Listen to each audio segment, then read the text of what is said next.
Yes, part number 6 continue. Yes, जो batteries हैं, capacitor हैं, प्लास्टिक है, टॉयज़, टायर, डेयरी प्रोडक्ट्स है, वेजिटेबल ऑयल हैं, ये सभी जितने भी एग्जांपल दिए गए हैं जो इंडस्ट्रीज़ इन चीज़ों को बनाती थी, और इनके जितने भी जो बनाने वाले मैन्युफैक्चरर्स थे, विनिर्माण करने वाले लोग थे, उन सभी को ही कंपटीशन का सामना करना पड़ा है और बहुत बड़ी समस्या उनके सामने बनी, यानी कि hard due to the competition.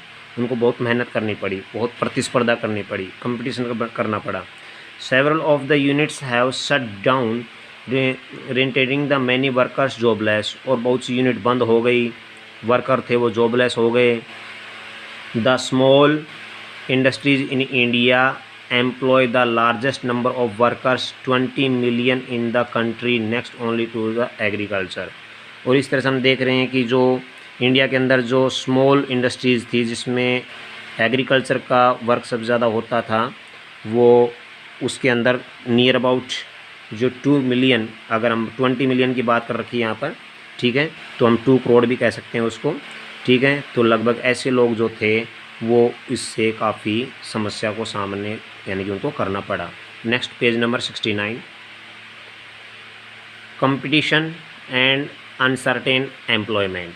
अब ये क्या है कि किस तरह से कंपटीशन है हो रहा है और कैसे जो रोज़गार है वो अनसर्टेन होता जा रहा है, अनिश्चित, फिक्स नहीं है, किसी का भी वर्क फिक्स नहीं है। क्योंकि पहले सिस्टम था कि कंटिन्यू वर्क चलता था, उसमें जो वर्कर लोग होते थे उनकी जो सैलरी थी, उनके जो वर्किंग टाइम आवर थे वो सब फिक्स था, लेकिन अब वो काफ़ी डाउन हो गया सब कुछ। Globalisation and the pressure of the competition have the sustainability change the lives of workers. आपको पता है कि वर्कर की जो लाइफ पर भी काफ़ी उनके भी इफ़ेक्ट पड़ा है, जो ग्लोबलाइजेशन की वजह से जितनी इंडस्ट्रीज़ बंद हो गई हैं, ठीक है, और उनकी वजह से जो वर्कर लोग काम करते थे उन जॉबलेस होने लग गए, तो वर्कर लोगों पर भी इसका काफ़ी बड़ा इफेक्ट पड़ा है। Phase with growing the competition, और ये कंपटीशन की वजह से सबसे बड़ी प्रॉब्लम सामने उनको आई थी। Most employers these days prefer the employ workers flexibly, और अब बहुत से श्रमिक ऐसे हो गए जो कि टाइम पर ही काम करते, कभी मिलता कभी काम और कभी नहीं मिलता, यानी कि लचीलापन हो गया उनके वर्क में, ठीक है, क्योंकि कभी काम मिलता था कभी नहीं मिलता था, रोज़गार मिलता कभी नहीं मिलता, ये फ्लेक्सिबिलिटी उनकी बन गई। This means that workers jobs are no longer secure. इससे पता चलता है कि जो वर्कर लोग थे उनकी भी, यानी कि जो नौकरी है वो लंबे समय तक बिल्कुल ही सुनिश्चित नहीं है, सिक्योर नहीं है, ये क्लियर बात है। तो ये क्लियर है कि वर्कर्स की लाइफ पर भी इफेक्ट पड़ा है, वर्कर्स के जो इकोनॉमिक सिस्टम था उस पर भी इफेक्ट पड़ा है, इकोनॉमिक्स का जो ग्लोबलाइजेशन का। Let us see how the workers in the government export industry in India are having to bear this pressure to competition। आइए एक एग्जांपल ले लेते हैं यहाँ पर कि जो इंडियन जो टेक्सटाइल इंडस्ट्री है, आप समझ रहे हैं अच्छी तरह से, गारमेंट्स जिसको हम कह सकते हैं, जहाँ पर कपड़े यानी कि जो रेडी होते हैं, बने बनाए होते हैं, उनको किस तरह से ये इस कंडीशन का सामना करना पड़ा था, कैसे उन पर प्रेशर बनाए इस कंपटीशन का, ठीक है। यहाँ पर देखा क्या है, factory workers folding garments for export. यहाँ पर एक गारमेंट्स फैक्ट्री है जिसमें वर्कर लगे हुए हैं, जो कपड़े हैं सिले सिलाए गारमेंट्स, उनको फोल्डिंग कर रहे हैं एक्सपोर्ट करने के लिए, ठीक है। Though the globalisation has the created the opportunity for the paid work for women. और इस काम के लिए मोस्टली क्या होता है कि इसमें वीमेंस को ज़्यादा प्रीफर किया जाता है इस काम को करने के लिए, ठीक है, क्योंकि कंपटीशन के टाइम में यहाँ पर जितने तरीके से जो वीमेंस कपड़ों की अच्छी तरह से उनको सेट कर सकती हैं, उनको अच्छी तरह से फोल्डिंग कर सकती है, तो इसलिए उनको ज़्यादा अपॉर्चुनिटी मिलती है। The condition of the employment shows that the women are denied their fair share of the benefits. लेकिन ये भी सामना करना पड़ा उनको कि जो उनका कंटिन्यू वर्क हुआ करता था वो भी आज वीमेन के सामने उनके जो शेयर हुआ करता था बेनिफिट्स का, वो भी धीरे धीरे घटने लग गया, क्योंकि उसके पीछे उतना वर्क नहीं रहा। Large MNCs in the garments industry in Europe and America order their products from Indian exporter. Very important point है, ध्यान देना। अमेरिका और यूरोप में जितने भी यानी कि जो गारमेंट्स इंडस्ट्रीज़ जो मोस्टली है, ठीक है, वो इंडियन जो गारमेंट्स होता है उसको इंपोर्ट कराने के लिए, ठीक है, यहाँ पर their product for Indian export, यानी कि एक्सपोर्टर आप जानते हैं कि जो बाहर निर्यात करते हैं, तो उन लोगों को काफ़ी बड़े ऑर्डर देती थी कि इंडियन जो गारमेंट्स है वो हमारे पास यूरोप और अमेरिका में आने चाहिए, ठीक है। ऑर्डर देती थी वो भारतीय, यानी कि जो एक्सपोर्टर थे उनको ऑर्डर मिलता था इस चीज़ का, ठीक है। These large MNCs with world wide network look for the cheapest goods in order to the maximise their profits. और ये भी क्लियर बात है कि जितने भी ये जो एमएनसीज़ हैं, ये एमएनसीज़ जो कंपनियां हैं, ये सभी अपने आप को प्रॉफिट लेने के लिए ये सस्ती से सस्ती वस्तुओं को यानी कि खोजती है, मैक्सिमाइज देयर प्रॉफिट, यानी कि अपने प्रॉफिट को लेने के लिए सस्ती से सस्ती चीज़ों को पहले ख़रीदती है और उसको यानी कि हाई रेट पर वो सेलिंग करती है। ये एमएनसीज़ का काम है। और ये आपको पता है चीपेस्ट जो गुड्स होता है वो इंडिया में मिल सकता है, और इंडिया से ऑर्डर करते हैं, वहाँ को उसको मंगवाते हैं कौन, जो कि यूरोपियन और अमेरिकन जो इंडस्ट्रीज़ है वो। To get these large orders Indian garments exporter try hard to cut their on cost. अब इतना बड़ा लंबा यानी कि उनका ऑर्डर मिलता है, तो इसलिए इसकी वजह से इंडियन जो एक्सपोर्टर हैं वो अपनी जो कॉस्ट लगती है इस चीज़ को बनाने में, उसको भी वो कोशिश करते हैं कि इसको भी यानी कि कम से कम लागत आए इसके ऊपर, ताकि हमें ये प्रॉफिट मिल सके। कहने का मतलब एक्सपोर्टर हैं वो भी ट्राई करते हैं कि हम एक्सपोर्ट बाहर करेंगे तो हम अपने इस सामान को या गुड्स को या गारमेंट्स को बनाते समय इसमें कम से कम पैसे खर्च करें और गुड क्वालिटी बने और कॉस्ट कम हो, ऐसा कुछ काम किया जाए तभी इनको प्रॉफिट हो पाएगा। अदरवाइज़ चीपेस्ट तो उनको लग रहा है कि इंडियन गुड्स है वो चीपेस्ट है, लेकिन यहाँ भी इनको पता है कि हमारा जो वर्क है, जो हमारा जो गुड्स है वो काफ़ी चीपेस्ट रेट पर काफ़ी बाहर जा रहा है, तो हमें भी कुछ करना होगा। तो ये भी उस जो hard to cut their on cost, और वो कोशिश करते हैं कि हम भी किसी न किसी तरह से इसमें जो कॉस्ट लगती है उसको कम करें। अब कपड़े की जो क्वालिटी है उसको तो ख़राब नहीं कर सकते, तो उसके पीछे यही है कि उसके अंदर जो वर्कर लोग हैं उनको जो एक्सपर्ट नहीं है, जो कहने का मतलब जो अनट्रेंड सिस्टम के लोग हैं, अनट्रेंड हैं, हाफ ट्रेंड है, ऐसे लोगों को लगाया जाए, हाफ सैलरी पर काम कराया जाए। As cost of raw material can not be the reduce. ठीक, आपको पता है रॉ मटेरियल में तो इस तरह की यानी कमियाँ नहीं लाई जा सकती।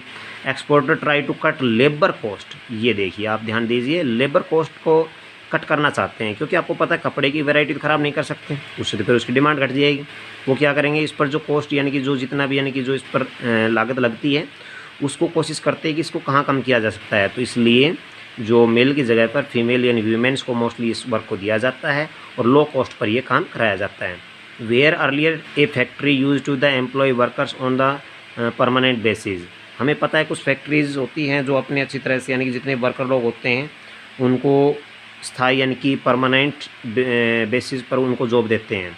Now they employ workers only a temporary basis so that they do not have to the pay workers for the whole year.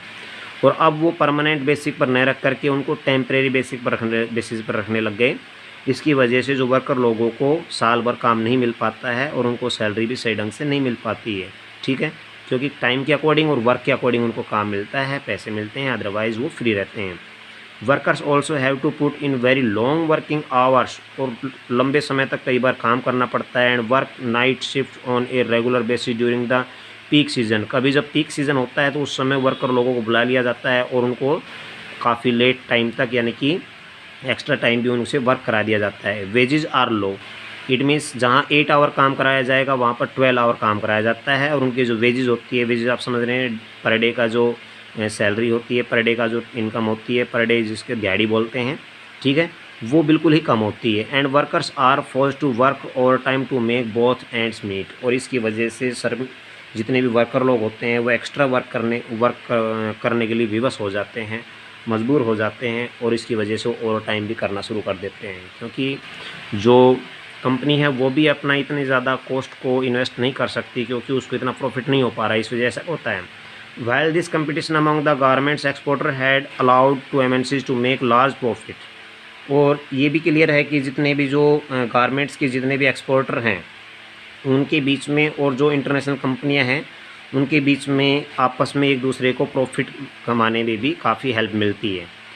Workers are denied their fair share of the benefit of the about by the globalisation. इससे पता चलता है कि जितने worker लोग हैं उनको पता है कि हमारी जो इंडस्ट्री है उसको इतना ज़्यादा यानी कि प्रॉफिट नहीं हो पा रहा है, तो उसके प्रॉफिट के अकॉर्डिंग ही वो ग्लोबलाइजेशन के अकॉर्डिंग साथ साथ अपने पेमेंट लेकर के काम चलाते हैं।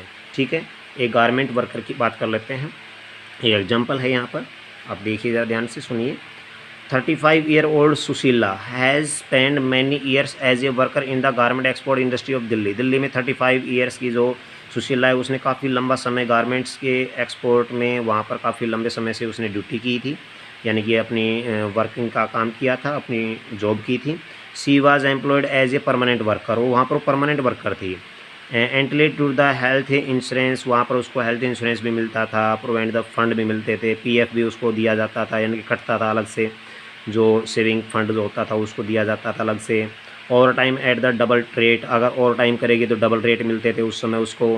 Van Sushila's factories close in the late 90s, जब उस सुशीला की फैक्ट्री जब बंद हो जाती है जो गारमेंट्स वाली, after searching for a job for 6 month, उसने अपनी नौकरी ढूंढने के लिए लगभग 6 महीने लगा दिए। She finally got a job 30 kilometre away. अब यहाँ देखिए कि वो उस समय 35 ईयर्स की थी, दिल्ली में रह कर के वहीं पे काम करती थी इंडस्ट्री के अंदर, लेकिन अब उसको 30 किलोमीटर दूर पर अब उसको कहीं यानी कि वो काम मिला जहाँ से वो रहती है। Even after working in this factory for several years she is a temporary worker, काफ़ी साल तक, लंबे समय तक उसने इस कंपनी में काम किया इंडस्ट्री में, लेकिन फिर भी वो टेम्परेरी वर्कर बनी हुई है। And earn less than half of the what she was earning earlier, पहले वो जितना कमाती थी उससे भी हाफ कमाती है। अब देखिए टाइम स्पेंड हो रहा है, हाफ सैलरी है, डबल प्रॉब्लम हो रही है यहाँ पर, कितनी डिस्टेंस हो गई है, लेकिन अब किया क्या जाए, 6 मंथ बीच में गैप हो गया है।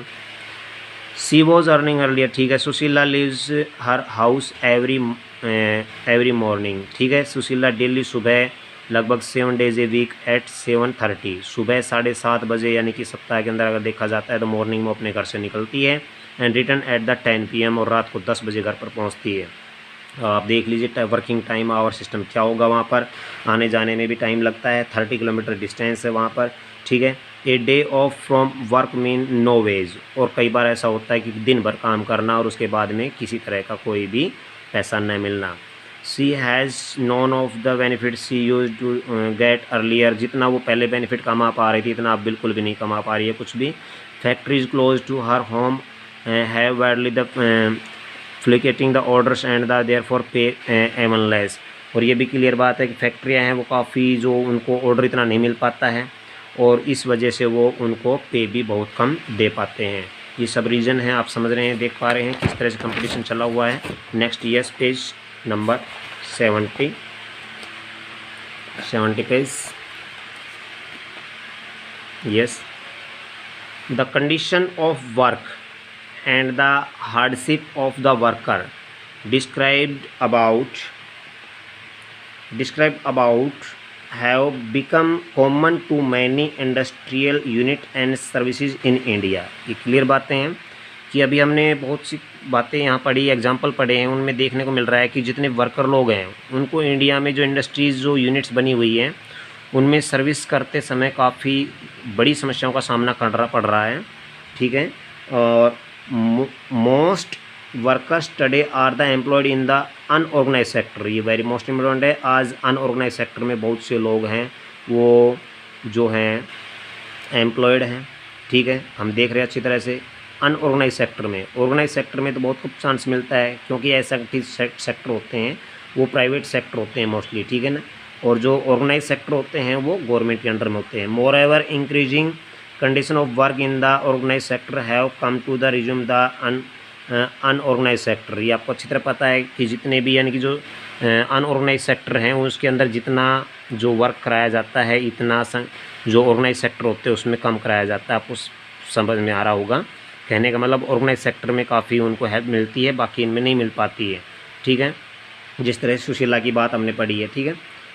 Workers in the organise sector ज़्यादा Sushila no longer get the protection नहीं मिल पा रहा है। आपको पता है अनऑर्गेनाइज सेक्टर में प्रोटेक्शन नहीं मिल पाता है।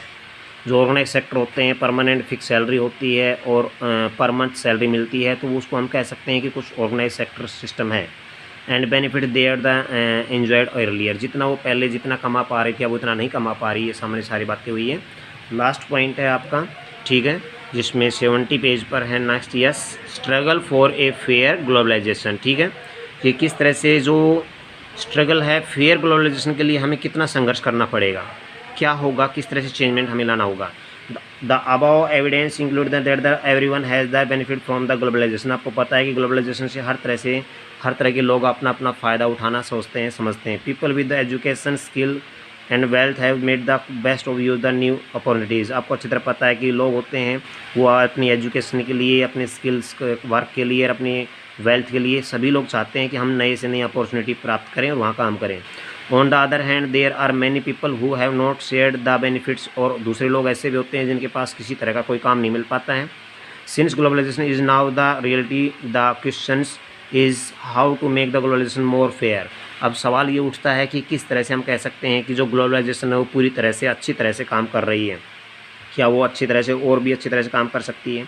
Fair globalisation would create the opportunity for all and also ensure that the benefit the globalisation are the shared better. हमें पता है अगर अच्छे तरीके से, फेयर तरीके से ग्लोबलाइजेशन सिस्टम में अगर एक्सपोर्ट इंपोर्ट किया जाता है तो उसमें गुड अपॉर्चुनिटी मिलती है सभी लोगों को, कि सभी लोग उसमें बेनिफिट ले सकते हैं, चाहे वो स्मॉल प्रोड्यूसर्स हो, चाहे वो स्मॉल वर्कर्स हों, चाहे ऑर्गेनाइज सेक्टर के या अनऑर्गेनाइज सेक्टर के वर्कर्स हों, ठीक है, उन सभी को अच्छी तरह से अपना एक शेयर मिल सकता है, बेटर शेयर मिल सकता है। बट क्या है कि आज के टाइम में जो ग्लोबलाइजेशन सिस्टम है वो अनफेयर सिस्टम से बन गया है, क्योंकि जो उनके जो लेवल होता है वो हाई लेवल पर डिमांड करते हैं और उसमें जो मिडल मैन होते हैं वो उसमें वर्कर्स की सैलरी को कट कर देते हैं और जो प्रोडक्शन होता है उसमें भी बीच में वो बेनिफिट लेते हैं। The government can play a major role on the making of this possible. और गवर्नमेंट को इस तरह से उसमें अच्छी तरह से अपनी भूमिका निभा सकती है अगर किया जाए तो। It's policies must protect the interest not only the rich and the powerful. और इससे पता चल सकता है कि जो रिच और पावरफुल लोग होते हैं वो ज़्यादा इसका इंटरेस्ट लेते हैं और ज़्यादा वो पावरफुल बनते चले जाते हैं। But all the people in the country, लेकिन सब लोगों को इसका बेनिफिट नहीं मिल पाता है। You have read about the some of the possible step the government can take the for instance the government can ensure that labour law are the properly implemented and the workers get their rights. ये भी आपको पता है अच्छी तरह से कि जो लेबर लॉ है उसका ध्यान में रख करके अच्छी तरह से WTO के अकॉर्डिंग उसको इम्प्लीमेंट करना चाहिए और वर्कर्स गेट देयर राइट्स, और वर्कर लोगों को सभी को अपने अधिकारों को यानी कि प्राप्त करना चाहिए। लेकिन वही बात है कि 8 आवर टाइम फिक्स होता है कंपनी में, लेकिन 10 आवर्स काम कराया जाता है और एक्स्ट्रा वेजेस भी नहीं मिलता है, ये तो ये रॉन्ग होता है। It can support small producer and the improve their the performance till they become the strong end of the competitive. और अगर इस तरह का काम हो जाता है, अगर उनको राइट मिल जाते हैं तो जो हम कह सकते हैं कि जो स्मॉल प्रोड्यूसर्स होते हैं उनको सपोर्ट मिलती है और वो अपने आप में अपनी परफॉर्मेंस करने में इम्प्रूवमेंट करेंगे और वो एक अच्छी तरह से अपने आप को अपने वर्क के अकॉर्डिंग, वो अपनी प्रतिस्पर्धा के अकॉर्डिंग मजबूत बन सकते हैं। If necessary the government can use the trade investment barrier. अगर गवर्नमेंट चाहे तो ट्रेड और जो इन्वेस्टमेंट बैरियर्स होते हैं उनको अगर यूज़ करना चाहे, उसको लगाना चाहे, हटाना चाहे तो कर सकती है, बट अकॉर्डिंग जो WTO रूल रेगुलेशन होते हैं उनको फॉलो करना होगा। It can the neglect the WTO for the fair rules. लेकिन कई बार देखते हैं कि WTO के जो फेयर रूल्स होते हैं उनको नेगलेक्ट किया जाता है। It can also the align with the other developing countries. और ऐसा डेवलपिंग कंट्रीज़ में मोस्टली इस तरह का देखने को मिल सकता है। With similar interest to the fight against the domination of the development countries in to WTO। लेकिन कई बार WTO में तो क्लियर है कि WTO पावरफुल कंट्रीज़ होते हैं, वो इस तरह की जो समस्याओं का सामना करते हुए वो इन चीज़ों को देखते हैं कि वो जो डेवलपिंग कंट्रीज़ होते हैं उनके साथ मिल कर के अच्छी तरह से वो उनके साथ लड़ना पसंद करते हैं। In past 5 years the massive campaignings of the representation by the people organisation have the influence the importance decisions relating to the trade and the investment of the WTO। अब पिछले कुछ समय से देखा गया है कि जो वर्ल्ड ट्रेड ऑर्गेनाइजेशन है, विश्व व्यापार संगठन, उसमें पूरी तरह से जितना भी जो काम किया गया है वो जन संगठन लोगों के साथ में बनाया गया है, यानी कि उसके संगठन बनाए गए हैं, लोगों के संगठन बनाए गए हैं, उसमें उनकी व्यूज़ लिए गए हैं। This has demonstrated that people also can play and the important role in the struggle for the fair globalisation. ताकि सभी लोग मिल करके, एक दूसरे मिल करके इसके साथ, ग्लोबलाइजेशन के साथ यानी कि प्रतिस्पर्धा कर सकें। Okay, bye.